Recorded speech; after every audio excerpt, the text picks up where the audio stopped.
Hi, welcome back to the Jack and Glenn channel. I'm Jackie. And I'm her husband, Glenn. He's my husband, Glenn. Hey, before we get started, make sure you hit that subscribe button, hit that bell notification so you miss any of our reviews. Tonight, we're talking about Married at First Sight, Season 16, Episode number 15, Whiskey Ain't No-No. Whiskey ain't no-no. After this episode, I wanted to drink some whiskey. Not really. I am not a whiskey drinker, but I'm just... It's a lot. I'm not a drinker, period. Nope, not at all. A lot going on in this episode here on Married at First Sight. So, who you want to get started with? We're going to talk about a lot of things. Got some information today from After Party about some of these events and some of these situations. So, After Party was really eventful. I feel like Gina and Clint is always easy to start with because they ain't doing nothing. They ain't doing nothing. They just being friends. Ain't nothing going on but the rent. Nothing going on but the rent. Got to have a J-O-B. Yes. If you want to be with me. Nothing going on but the rent. No romance without finance. Well, he got the finance. We just ain't getting no romance. They got the finance part down right. Just romance ain't happening in that camp. Okay, so we see Clint doing his usual. He's the cook, the chef in the house, so he does the cooking. They're making catfish po' boys. And his thing is he just loves cooking for the people he cares for, not necessarily talking about her, but he cares for. I'm kidding, but cooking is his love language. He likes to cook for those that he cares about, and she appreciates it. She says she cares about him. She sees he's got a massive heart, and they're hoping that they can use the rest of their time wisely because at this point we only have like 2 weeks left. Yep. 2 weeks. 2 weeks. I mean, some things can happen in 2 weeks. Not in this case. But yeah. Then we see, which I didn't really have a whole lot there. Gina went for a pedicure with her friend Nicole. Mm-hmm. Just getting pampered, catching up with each other. You said her friend Nicole, like we don't know who Nicole is. Wait, I forgot it was that Nicole. You said friend Nicole, like we don't know who Nicole is. Listen, because I wrote it down like with Nicole, her friend Nicole. But when I looked at her on the screen, I was like, oh, that's not. At first, I thought it was somebody from the salon. So that's why I said it like that. I was like, oh, yeah, that was. I did the same thing I did last night. I was like, who? Oh, that's Nicole. Yeah, that's Nicole. So, sorry. What's the other wife, Nicole? I got you. I'm looking out for you. No, I'm looking out for you. I don't want them to go and talk about you. No. I'm looking out for you. That's what we do. No. I love you. No. Anyway. Yep. So, yeah, I'm done. I'm done. You can do the rest. No, they like when you do it. Go ahead. You can do that. No, because I really had that blonde. I'm sorry. I had that moment. And I just did it again. I was like, who? Oh. So anyway, let's not get stuck there. Okay, they met with Dr. Pepper. All the couples are going to meet with somebody tonight. And so, on this episode, whether it's Devon Franklin, if it's Pastor Cal, if it's Dr. Pepper. So did Devon just meet with the black couples? That's what it seemed like to me. We're making a habit of this. He just met with. He did that last time. Well, I'm gonna say. I think he met with everybody. The one that they showed were him just meeting with the black couple. No. I think it's a pattern. I hate when people say that. It's a pattern. It might be a pattern. I don't know. I just thought about that. But anyway, yeah. Dr. Pepper met with them, and she basically is like telling them, you need to step your game up. You only got two more weeks. Gina was like, we've tried, but we still kind of friend zone. And Dr. Pepper was like, okay, friends. Do y'all have friends that you love, that you care for greatly, that you're really close with? Yeah. Okay, yeah.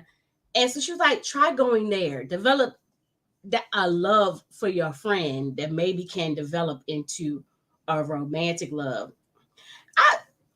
I'm going to reserve my comments. I feel like they're not attracted to each other. Not in 2 weeks.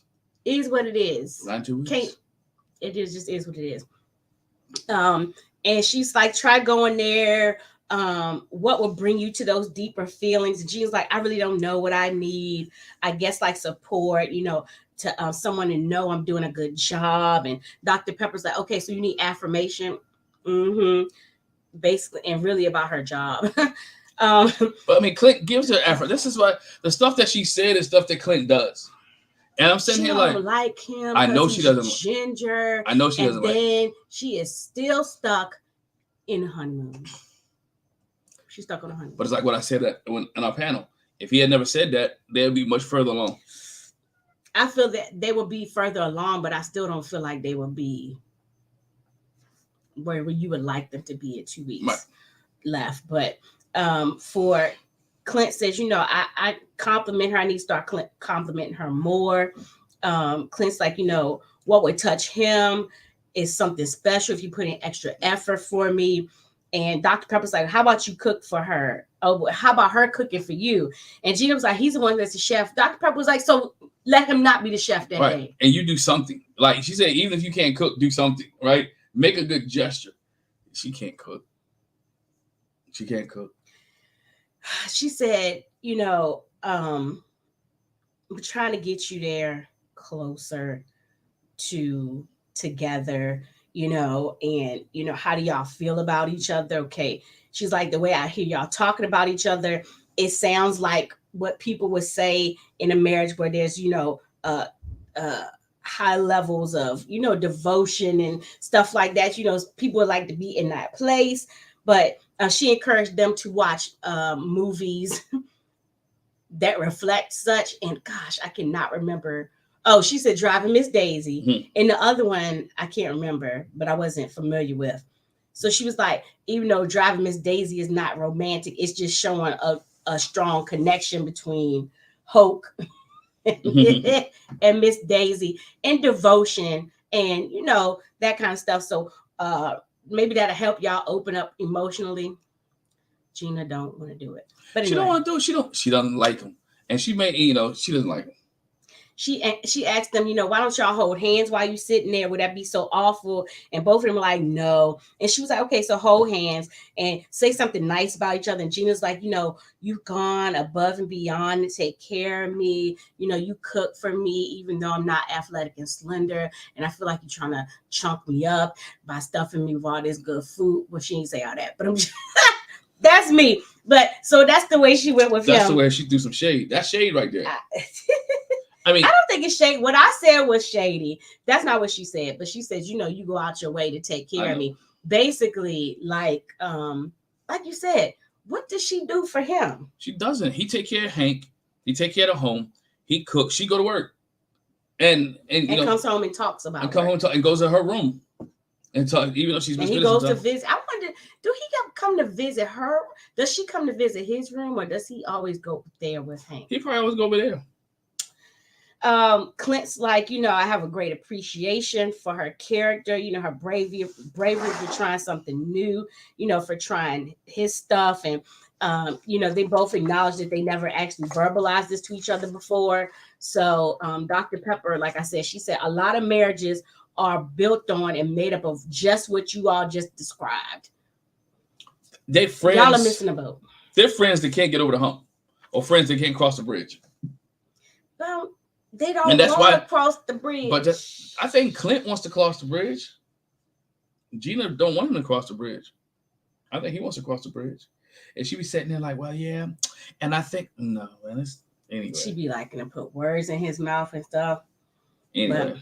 That's Gina and Clint. It's we are best friends. That's what they are. They're just best friends. It is what it is. Mm-hmm. All right, where we want to go next? I feel like that's a lot.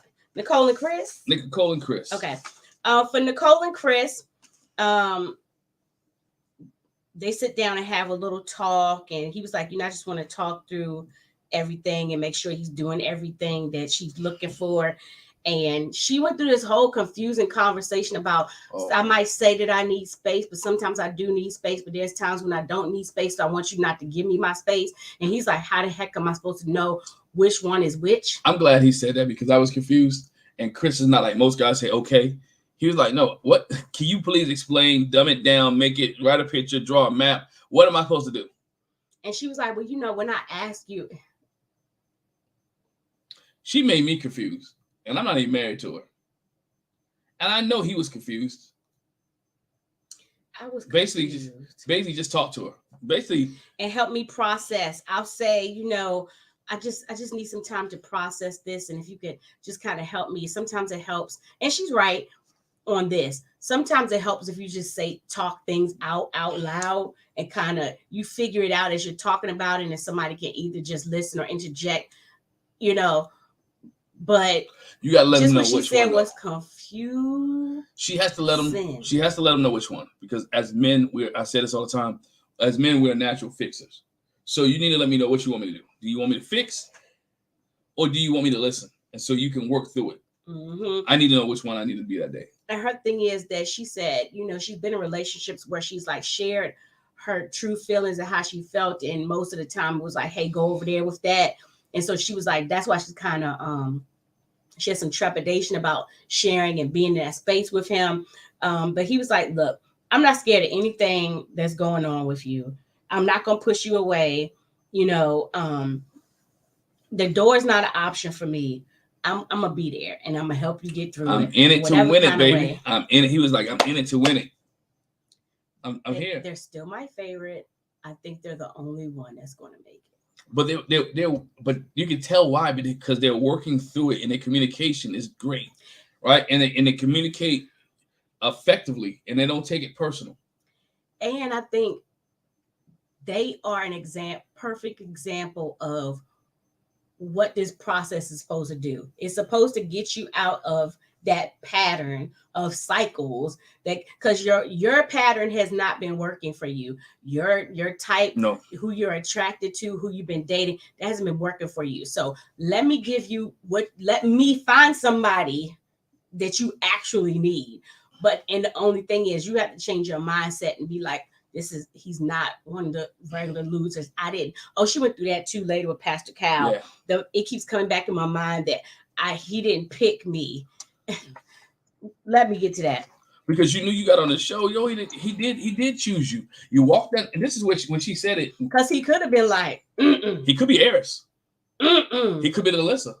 He could have been in. He was like, nope, I'm gone, out. I'm just or not even, or worse, not be. Oh, and don't forget about Morgan. Morgan. Or not just be out, or be halfway like Haley and what's his face? Jake. Haley and Jacob. Or Zach can go to his apartment Zach and never come Mindy. Back. He could be out. He did choose you. He chose you because he stuck around and he was willing to work. I don't think she understood that.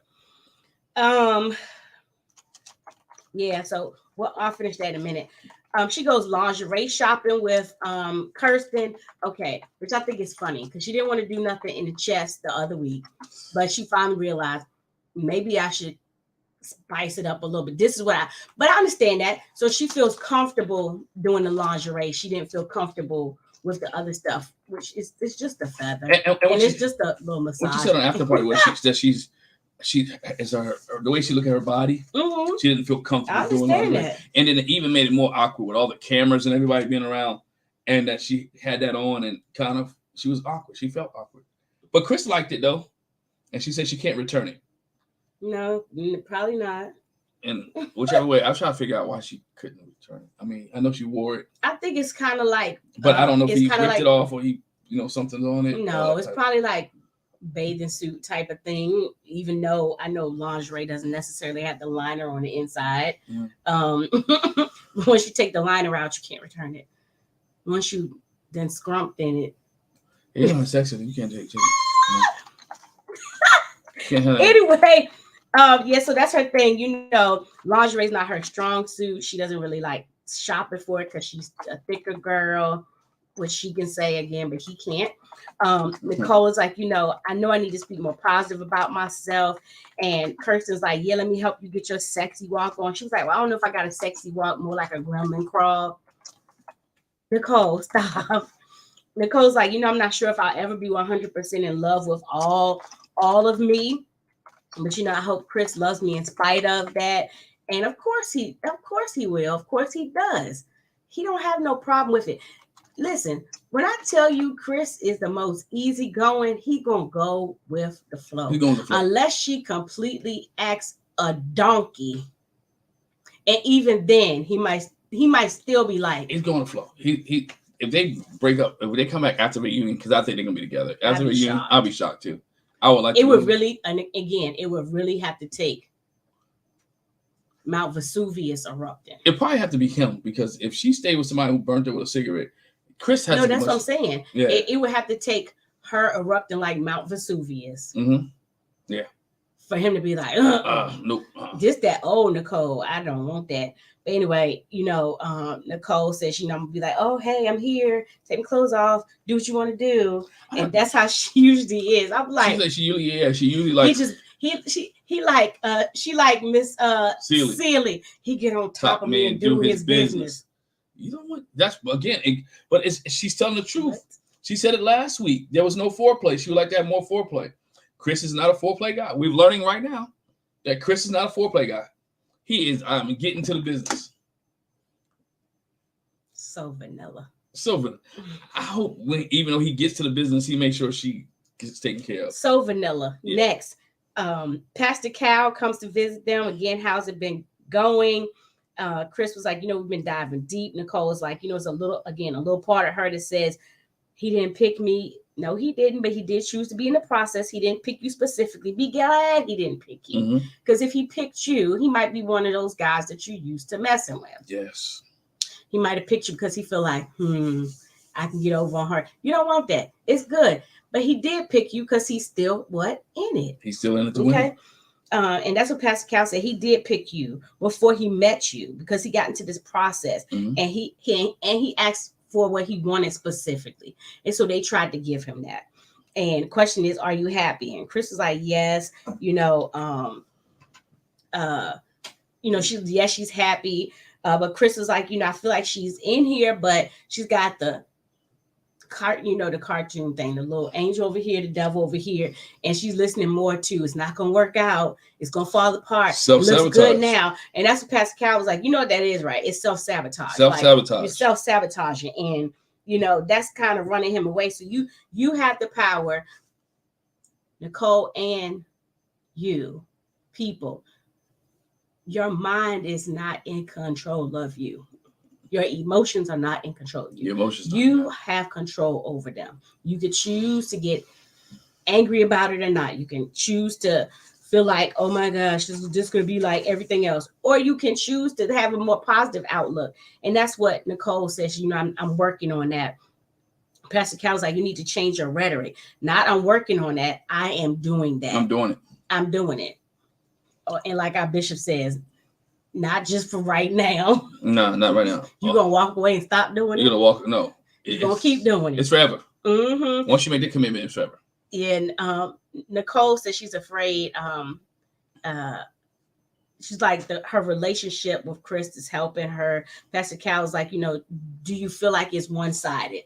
That he's helping you more so? And Chris was like, it's not one-sided. It's just like any couple. Sometimes you might be the spouse that needs the help with something. Next time it might be the other person. And he was like you helped me out a lot when I was sitting out on the balcony on the honeymoon, crying about the dogs and trying to figure that out. You were such a great help for me. You were calm. You were level-headed. You walked me through it. You came up with a plan. And so now, as you're going through your emotional stuff, I'm going to be the shoulder. I'm going to be the strong person that you need to encourage you and uplift you. Hey, you can do this. I don't have a problem with you. You're beautiful. La-di-da-di-da-da. And so it's not one-sided. Sometimes, and it goes in seasons.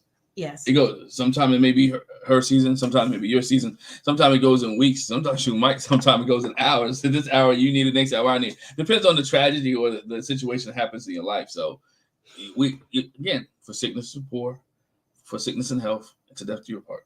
For rich or poor, sickness and health, and death do you apart. Sorry. Definitely that. It's definitely, see, I had my moment. You had your moment. Poor. You had your moment. Sickness and I had my moment. Yes. So thank you for helping me. You're welcome. Do my moment. You're welcome. And I didn't do it nothing like yours. I'm just saying. Anyway, Pastor Cal was like, okay, so y'all in this place, do you love her?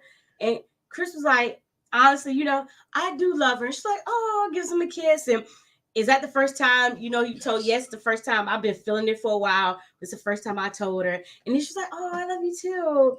And Pastor Cal was like, see, we put too much and we do. We put too much strength in relationships. We put too much weight on the saying I love you when you're showing it a lot of other ways. And then the thing is, in other aspects of life, we water down love because we got hearts on Instagram, we got hearts on Facebook. I love your car, I love you, and it's just not that kind of love. So if sometimes it gets watered down, but then in a relationship, you want to put all this. I can't tell nobody I love, but you do though, because you care. If something happened to them, you worry about it. You can't. You don't want to not be in a space where they're not there. You know, you enjoy their company, whatever the case may be. But do they need? I mean, it's like some people need it every day. Some people need that reassurance every day. Some people say it every day. I know I tell you I love you every day. I do it every day, multiple times a day. Our son does it when he hops off the phone. Every time I talk to him, he does it every time. I love you, love you, I love you, I love you. I love y'all. I love y'all. And we talked to him 15 times. He said, I love you. It'll be 15 times. Every time. And so there's some people who just need that reassurance, and there's some people who just need to say it so they can show their emotion and their feelings. So. All right. Say. Let's go check. And no. Well, both of these kind of go in between. So. Let's jump between both of them. Let's go. Okay. Let's work. So let's start Shaquille and Kirsten. So she gets a FaceTime call from his mom. Yeah. And which I was like, child. Kirsten was like, I haven't talked to you in a while. And she was like, yeah, you know, just want to catch up. So what's this happening when he was in Memphis? I was like, okay. My mom, your business. He called his mama. Don't do that. He called his mama to get intervene in his relationship and his marriage. I don't like that. I don't think he called his mom to intervene. He told her. He told her, and so she took it upon herself to ask. I had somebody's mother do that. That's a problem. I had somebody's mother do that this week, intervene on their child's behalf. Oh yeah. In a good way though, but I was like, my mama don't do that. The poor child was embarrassed. But anyway. So, you know, she was like, I want to know how can I communicate with him better when he's stressed out. And his mom was like, you know, you need to be more supportive. Man, that sounds like a quote. That sounds like a quote. That sounds like that came right from Shaq. You need to be more supportive, like he would like. You know, he's hurt behind the Memphis thing. You know, have you been there for him since? No, have you been there for him since? And I personally. What I really hear, what I really want to say is, who you? What? It's my marriage.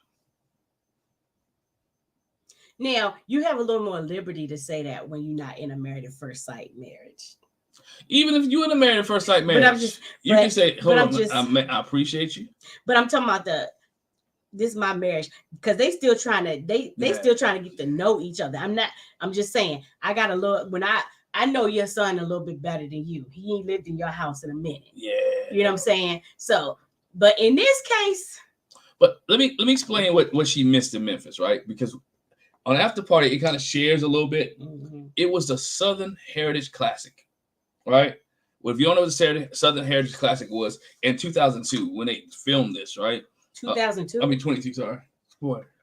And there's no editing. We lied. All right, 22 when they filmed this, it was Jackson State taking on Tennessee State. Big party football weekend.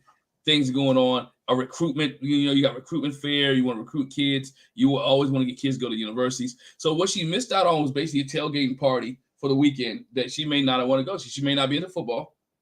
She may not be into the whole activity situation. She is though. I'm just setting the atmosphere. What she missed was a big party weekend at Tennessee State in Memphis. But he was working. He was working /work. He wasn't working on the game. But he was doing the recruiting part and stuff because he talked about that. Yeah, so he's doing the recruiting part. So she had things to do if she had went to Memphis that she could have had on her own. And so she was like, you know, I sent, which I was like, what? She was like, yeah, I sent him affirmations. You know, I text him and stuff. I'm doing everything in my power that I can to, you know, support him and stuff.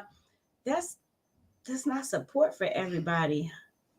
Yeah, but I have to skip to what I'm about to say, Pastor Devon. He is pastor. He He's a pastor, right? But what Devon Franklin said is, if Shaq never shares that with her, what support looks like, she doesn't know what supporting him is. In her past relationships, that affirmation and all that stuff may have been support for her mate or who she with, and it does not work for Shaq. So Shaq should be like, okay, this is how I need support, or she should ask, how do you want me to support you?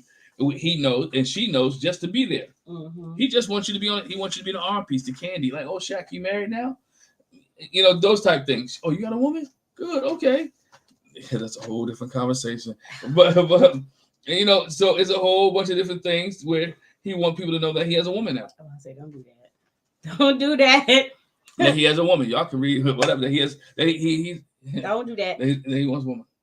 Don't do that. So in the meantime and in between time, what happens is they go out, and so they have a all the couples go out and have to the like line dancing, boot scooting, and eating and everything. And so they talk about some things when it comes to depression and people having struggles amongst themselves, because they start with Jasmine having a breakdown when she went out with all the girls, and how it got super emotional. And Nicole was like, yeah, it broke my heart seeing her like that. And I'll address when it comes to the other couple what she said. And so that led to Nicole saying, you know, you need to have these kind of conversations with your spouse. I think it was Clint or either Chris. One of them was like, or both of them were like, you know, everybody struggles with something. It's hard to deal with, and people suffer in silence. And I think Aaron shared. Clint shared that he had a friend who killed himself. And Chris said he also also had a friend like that. And Shaquille was like, I was that person. Like, I'm not very, you know, I have private struggles. I go through things, and you know, people wouldn't think so because I put on a good face. I have a smile on my face. You know, everything looks good on the outside. But you know, I went through therapy and I chose to live, and I made it through whatever. And Nicole's like, you know, I'm glad you shared that and that you made it through and that you're in therapy and we're here for you. And I know your wife is too. You know, I'm sorry to speak up for you, Kirsten, but blah blah blah blah blah. And the therapist Kirsten was like, therapist didn't go, sure. She said, sure. And with that, Shaquille walks out like, I know she. And what we didn't see, but we found out on after party, is that everybody had spoke up and said something, and Kirsten didn't. And it was like, oh, so you're not going to say nothing. So that really was what took him over the top, because everybody else had shared their opinions, and she didn't say anything. But she was rubbing him on his leg and on his back, though, because it's okay. Yeah, she was like, here I am. He says, here I am bearing my soul, because she follows him out. Here I am bearing my soul. And, you know, you never spoke up on my behalf. I'm being vulnerable. And you let somebody else speak up for me. You shouldn't have did that. Well, I mean, it was just so split second. And I didn't have time to interject when Nicole just came right in talking. And I did put my hand on your leg and I did rub your back. And Shaquille was like, I need you to be there for me. I need you to be by my side. And then he brings up, like, when I was in Memphis, I found out I wasn't going to be graduating on time. I needed my wife to be there. And she was like, you know, I talked to you on the phone. He was like, but it's more than a phone call. He needs somebody to shoulder to cry on. Because when we hang up, here we go again with editing from the preview.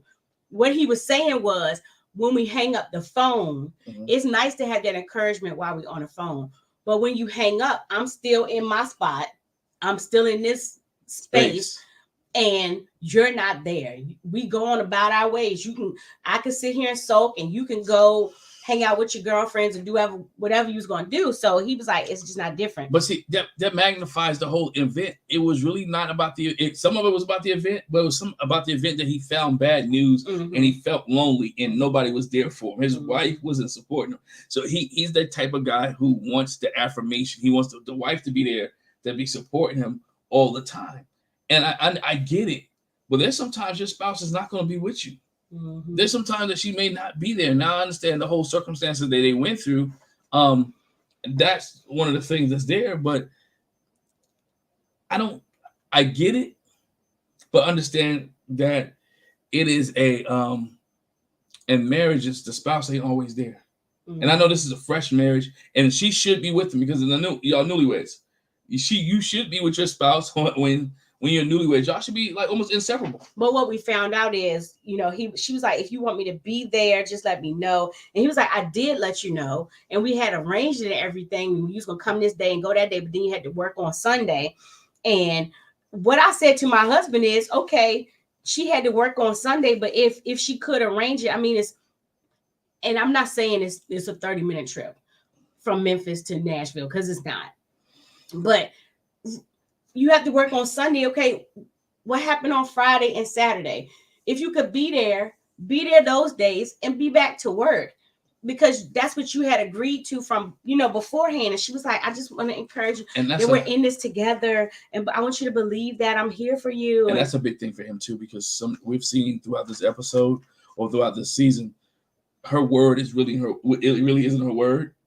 She's backed out on a lot of things. Mm-hmm. And so now he can't trust her, right? He's losing trust in her because she's backing out on stuff that should be, that you should honor your commitment, basically, and honor your promise to your husband. Mm-hmm. If you say you're going to do something in marriage, make sure you do it, unless there's some big major circumstances that you can't do it. But here's the trip part. So they come back in because, all the couples are like, oh, we lost somebody. Oh, okay, they're back. And they come back in and Kirsten was like, hold on, before they come back in, she gives him a hug and he halfway hugging her. He mad while he hugging. You know how you get that mad hug? They give you that church hug. And she tried to embrace him and lay her hands on his shoulder. He's staring at the camera like he got his chin on her shoulder. Like I wish this girl would stop. He already got his chin on his, he got his back. Yeah. But no, you know what I'm saying? You be like, yeah. That hugging, he ain't feeling that hug. He ain't got no emotion in that hug whatsoever. But she explained, we just had a miscommunication regarding his work events, and she's like, I need him to be assertive and say what he wants or whatever. And so Eris is like, okay, so I'm just trying to see, are you being assertive? Matter of fact, when we was at the baseball diamond, we had a whole conversation about what base y'all are on or whatever, and Shaquille said he was on this base, and so Kirsten, what base? Well, I feel like we're on second, third base, like maybe trying to round to home. And the question is, have you taken initiative? And Shaquille was like, I don't know, have I taken initiative? And Kirsten was like, she's like, go ahead, just be assertive. And he says, okay, then. And then he tells the table, well, me and Kirsten have consummated our marriage. I said, that's why your panties is in a bunch. I told my husband. You did tell me. I give you credit. He said, I don't think they did. After pain, I said, listen, with all them stupid, with all the silly comments she was making. Ooh, I like the way you painted that. Ooh, I like that. Ooh, this look nice. I knew in that white baby suit she was gonna give up the goods. That wasn't the first time though, because on the after party we learned that they had sex early on. Oh yeah, I'm sure. Shaq said he had it early on in their relationship, which made everything else feel a little bit more awkward. That's why she wants the kisses and hugs when he comes home, because she's giving up the goodies at night. And so when you come home, so he's wrong for that. That girl. She wants the kisses and hugs, which makes more sense now, right? I've gave you some goodies. You got a little bit of my candy dish, and you can't even come home and give me a kiss and a hug. She obviously don't have no complaints. I think the girls was like, She had no complaints because that was her third strike. If you go back to her third strike was my man had to be working with at least 6 to 7 inches. That's what she said. I'm not talking about. That's her quote. That's what she said. So she must like what Shaq's working with. And that's why she fell in love. That's why she really started being attracted to him. It wasn't the fact she started loving the bald head after that. You know what time it was. But Jazz was like, ooh, I got a bone to pick with you because I asked you about that. And you act like you look me right in my face, blah, blah. And Tracy, you right. She changed. He'd have laid it down. Oh, yeah. He put in work. She changed. So anyway, that's it with Shaquille and Kirsten while the couples are together. There's some more, but that goes with Jasmine and Eris. So we see them meet with Devon Franklin, and they talk about how they've been struggling with their communication. Shaquille's like, we never seem to be on the same page. Devon says, I heard about what happened last night. Kirsten was like, yeah, we had a big miscommunication. I feel like we dropped the ball. He should have said how he felt in the beginning. Devon was like, well, do you feel supported? And Shaquille's like, at times. And Devon's like, it's a yes or no question. Answer yes or no. And so he says no. And Kirsten's like, well, I feel like I've been supported. And that's when Devon talks to him about unexpressed expectations. So you expect somebody to act a certain way, but you never said to them that that's what you're expecting. And so then you get mad when you don't get what you expected. Mm-hmm. Make it make sense. Make it make sense.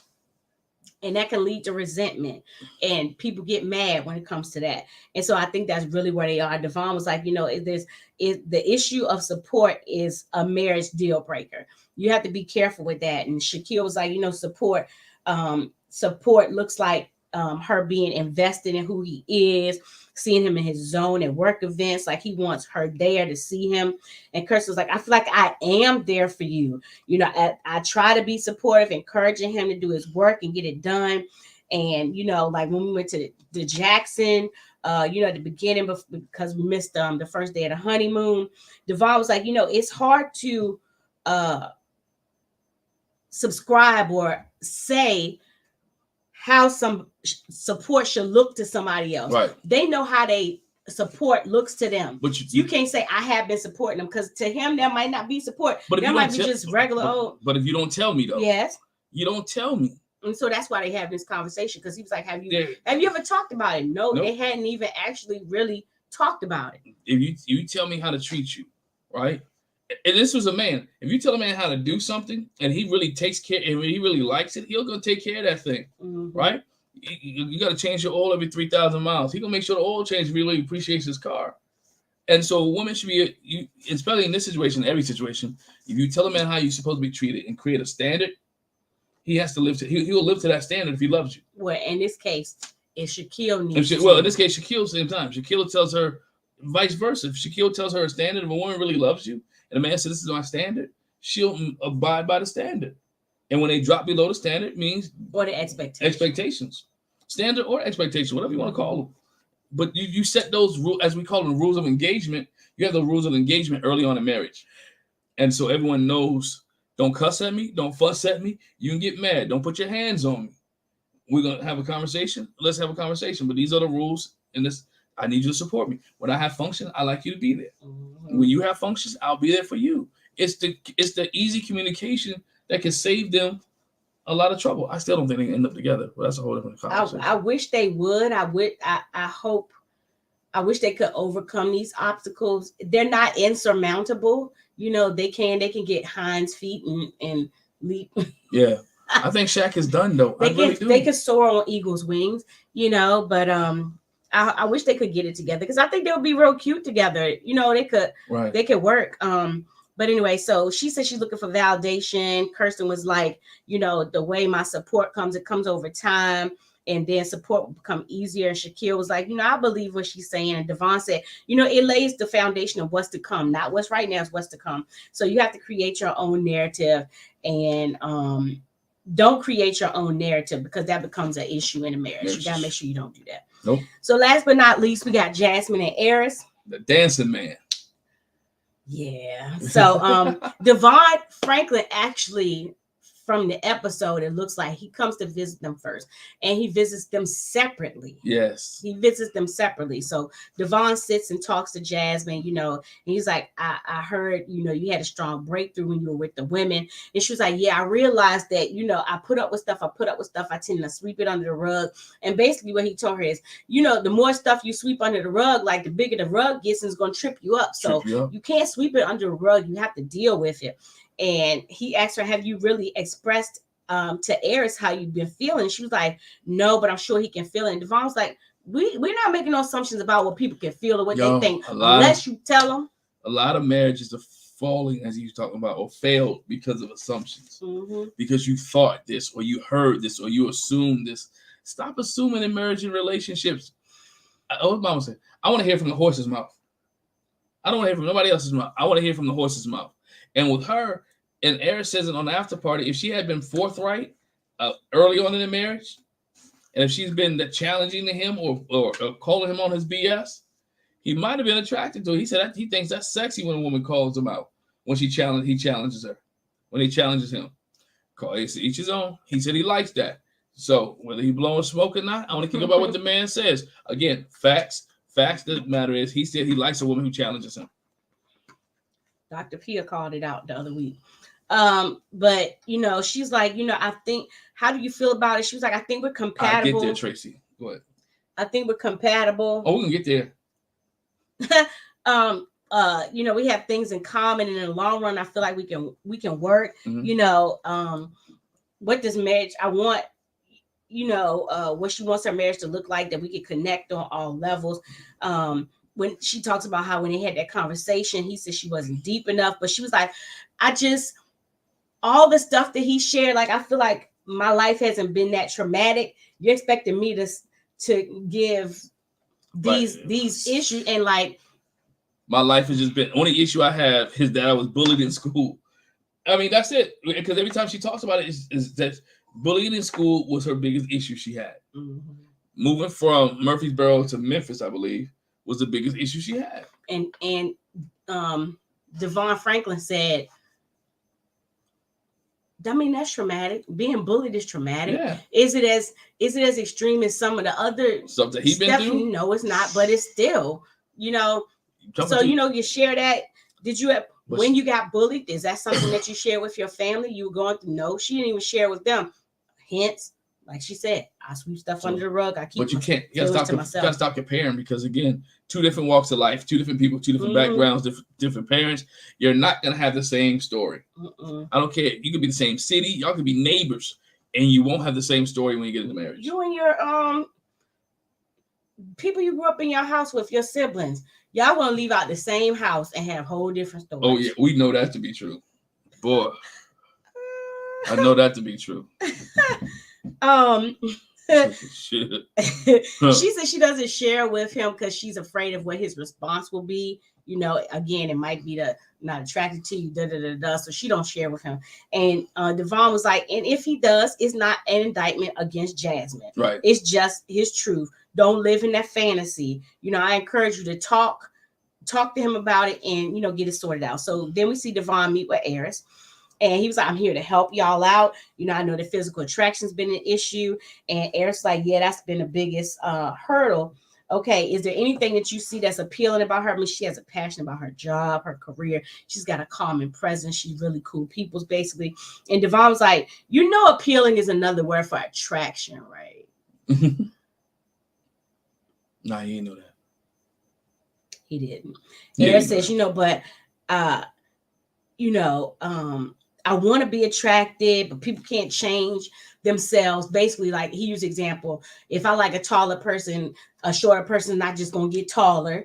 And somebody ain't got no butt, ain't gonna always just go get a butt. Well, you can if you buy one, but she ain't gonna buy a butt in 8 weeks. And so what Devon says, he asked him, okay, what do you do for your job? IT or computer science? Yeah, computer science. Okay, so you have things that you need to do on your job. How much effort do you put in your job when you got to get something done? Okay, so let's compare that to your marriage. How much effort are you putting forth in your marriage? Eris is like, none. He ain't putting none. He stopped. When she didn't tell him his sexual position, Eris stopped. But not only that, his thing is, he said, but I put in extra effort on my job because my livelihood depends on it. Basically what he said. Your marriage, I gotta have the money. I need the job to have the money so I have some place to live, to eat, and stuff like that. And he was like, it's because I don't feel the pressure to put the effort in this, because if it doesn't work out, I'm gonna be fine and I'm just gonna move on. Yeah, when she's not committed, I mean, he's not committed to the marriage and he doesn't love the marriage. And when Dr. Pepper asked him the question, he should have said no. But he said, oh, I have this vision of marriage and kids and the life that I want. And Devon's like, but you're not seeing if all of that can be realized here. Like, you're not figuring it out. And, could he possibly get there, get the deeper connection? And he was like, when you talk to her, help her open up, ask him follow-up questions. Have you been intimate? We used to do the pecks and the hugs, and then we didn't do that. When the attraction got in the way, we stopped doing that. And Devon was like, look, can you verbalize to her what your commitment is and what you're going to do with it? He was like, yes. And she was like, he said, don't use the attraction thing as a crutch. And after party, he talked about the inconsistency. He said, I was inconsistent. He admitted to being inconsistent. Well, the inconsistency is what killed their marriage, because he said, I would do it sometimes and I wouldn't. I would do it sometimes I wouldn't. And Keisha not pulling was like, why couldn't you be consistent? He couldn't give an answer. He couldn't be consistent because then he was like, I don't like her. But you need to be consistent. Be consistent one way or another. Just be consistent. Like you said, Dr. Pepper has a visit with them, and this is after, again, the line dancing class, when they're all having a good time line dancing. Oh, she was mad at my bro. Hold up. Bro slept on the couch. Yeah, let's explain why, though, because while they're dancing and having a good time, Eris is dancing with the teacher, and Jasmine's like just standing there, and she was like, I'm over it. I'm over it. You supposed to be dancing with your wife. You over here dancing with the dance instructor, and look like you're having a good time. And she leaves out. Here go another storm out, and he goes behind her. And I'm not saying he prompted, but the producer was like talking to her, like, what you gonna do or whatever. I'm done. I'm over it.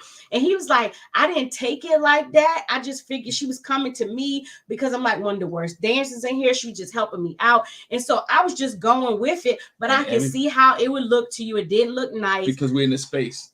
Because everybody clarified that story. I mean, on after party, Shaq was like, yeah, dude was terrible. Nicole was like, yo, Eris was making up numbers. We talking about 8. He was on 9 and 10.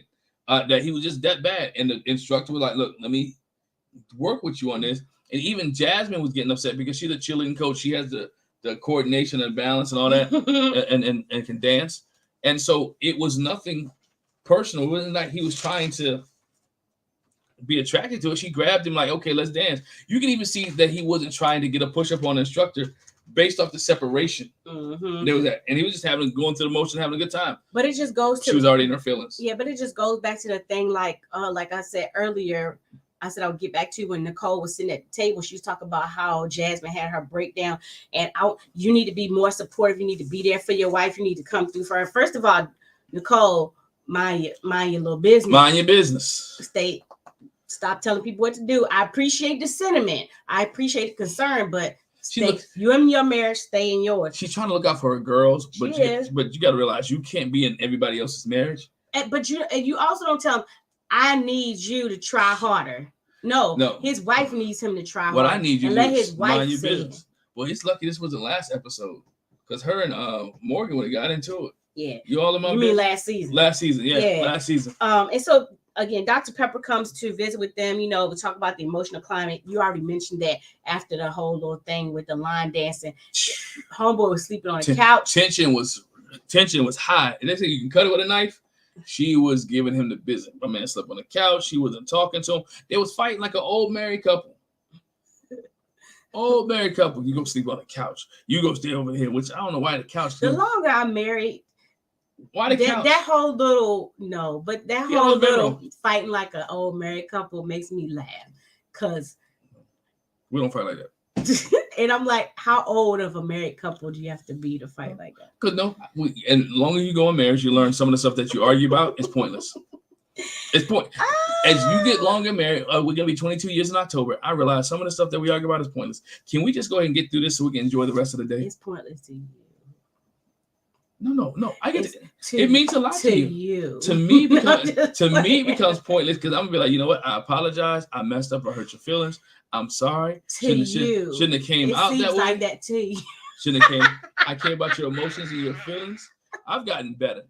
I've gotten better. What TV show that is to you? Anyway, look, I understand. Anyway, it's a whole different look. Matrimony Thoughts podcast is coming out. We got some funny stories, man. We got some funny stories about arguments and discussions. Y'all got to check it out. We're gonna do a whole different channel, but it's gonna be fun. Our Matrimony Thoughts.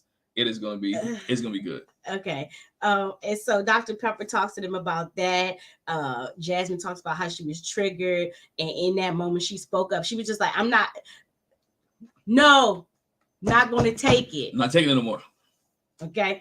And Eris is like, I understood how she felt, but I felt like the storm out made a scene, and it did, but she felt that way. That's what she wanted. She wanted a scene anyway. Well, I don't know if she wanted a scene, but she did. That's what happens when you keep emotions bottled up. You keep what you want to say bottled up. When it comes out, it doesn't come out in the prettiest.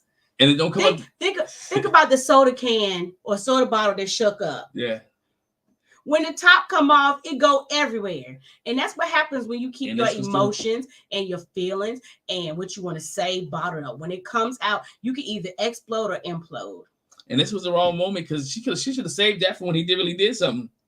He didn't do nothing here. But to her, she did. It felt like it. But anyway, Dr. P was like, okay, so where are y'all now? Is there a possibility for this marriage?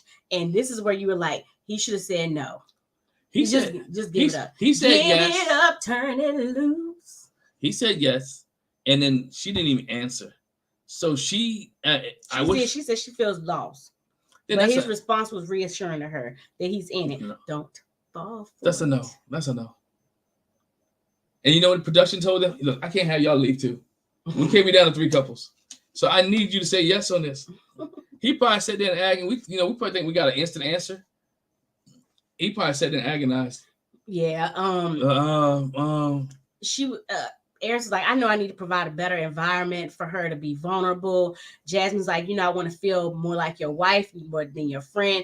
I text him throughout the day. If I don't text him first, I don't hear from him.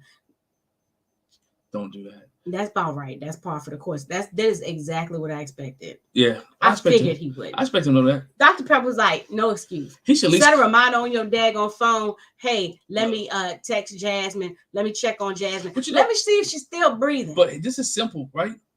When you got to leave the house in the morning, right? When you get to work, hey, love you. Thanks for being up when I left. No, not love you. Oh, excuse me. Good morning. How are you doing? I made it to work safely. Mm-hmm. Bingo. Done there, right? Lunchtime, maybe eating lunch. You thinking what about you it? Eating? Yo, I'm eating lunch thinking about you. Nah. Or I'm eating lunch. No, I'm eating lunch just sitting here. Just thought I would check on you. Thought I would check on you. Boom. On the way home, just got off of work. I'm on the way home. That's very simple. Matter of fact, you can put an auto response in your phone to send those messages every time of the day. That's not what I do. I call. I want to hear your voice. I want to hear your voice in my ear. Don't get no man the cheap way out. Don't you put no auto response. I want to hear you in my ear. I talk to you multiple times a day. Anyway, people feel like, how y'all on the phone together? Dr. Pepper was like, y'all got 2 more weeks. Y'all gotta get some real information and real actions to be able to make your decision on decision day. And Jasmine checked out. Production made her stay in the store. She should be gone. She riding out for the paycheck. But she didn't even have the option to say yes or no. They gave an option. They just cut that out. They edited it. So they gave the option to him. But anyway, that's it. Hey, y'all let us know what y'all think about this episode of Married at First Sight. Leave a comment in the comment section below. Let us know. No, I gotta clear my voice. Let's roll that, man. I'm sorry. I would try not to do it on camera. Try not to do all that. But anyway, leave a comment in the comment section below. Make sure you hit the subscribe button, hit the bell notification. Hey, we appreciate you guys. Thanks for rocking with us. There's a poll up if you haven't voted. Who's your favorite couple right now? Let us know. Is it Nicole, Eris, Shaq, or Gina and Clint? Let us know now. Right now, Nicole and Chris is winning. Shaq and Kirsten is a close second, and then Gina and Clint, and needless to say, Eris and Jasmine. Out of you guys that are voting live and we watching this, got no votes. But hey, we appreciate you guys. Thank y'all. If you're watching this before Sunday, make sure you tune into the panel discussion with August Love Story and Talisa Ray. As always, thanks for rocking with us, and we see you guys later. Bye. Bye.